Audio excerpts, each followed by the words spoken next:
Hi there! You just clicked on a very exciting video. Today I'll be sharing with you a paint by number canvas time-lapse and explain to you what painting is, plus the well-known types of paint and the materials you will need in order for the painting to look as it should be. Don't forget to do these 4 most important things. Like, subscribe, turn on that notification bell so you know when I upload new videos, and share with those you think might be interested in art. Now, what is painting, you may wonder? Painting is a branch of art that involves using certain materials such as a canvas, a piece of paper, brushes, water, a paint palette, and most importantly, paint. Don't get me wrong, there are different types of paint, like oil and watercolor. But the paint I'm going to be using in this video is called acrylic paint. When painting, you want to be in an area you won't mind getting messy or is easy to clean. First is watercolor paint. Watercolor paint is a type of paint that has a very free and pale look to it. It can dry up very fast, which is why the paint is often stored in solidified cubes that can be wet with water in order to use it as shown in this image.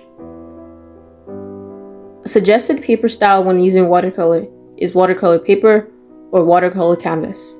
Otherwise, you can use other things. The second well-known version of paints are oil paint. Oil paint is another version of paint that I don't believe is as common as watercolor. It dries slowly because of its thick texture, but the end results are worth it.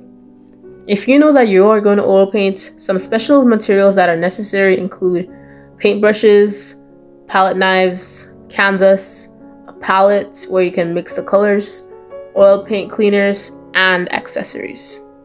The third well-known type of paint is called tempera paint. Tempera paint is a very fast-drying but permanent type of paint. It lasts very long, and in the US, it is often used as poster paint. Traditional tempera paint is created by hand grinding the dry powdered pigments into egg yolk or milk. You may know tempera paint as it is usually used in a school environment for craft projects, art class, theater props, posters, and much more. The fourth version of paint is acrylic paint, like the one I'm using in this painting. Acrylic paint is another branch of paint that is on the thicker side, and unlike tempera paint, it is water-based. When it is wet, it is easier to clean rather than when it is dry. When painting with acrylics, you'll need paint brushes, a canvas, soap for the paint brushes, a palette, rags, or paper towel, and a varnish if you'd like. The fifth and finalmost version is called gouache paint.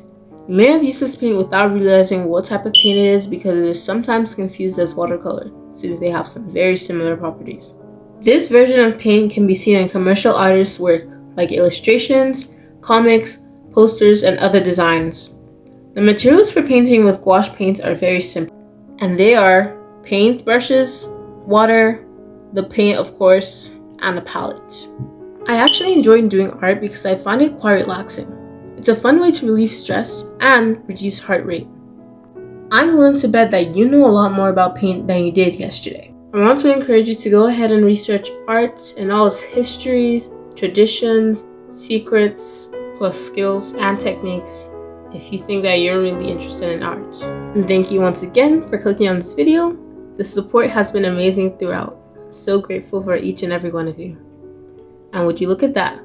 The painting is finished. Woohoo! Time to hang it up and look at it every day to see the great work I've done.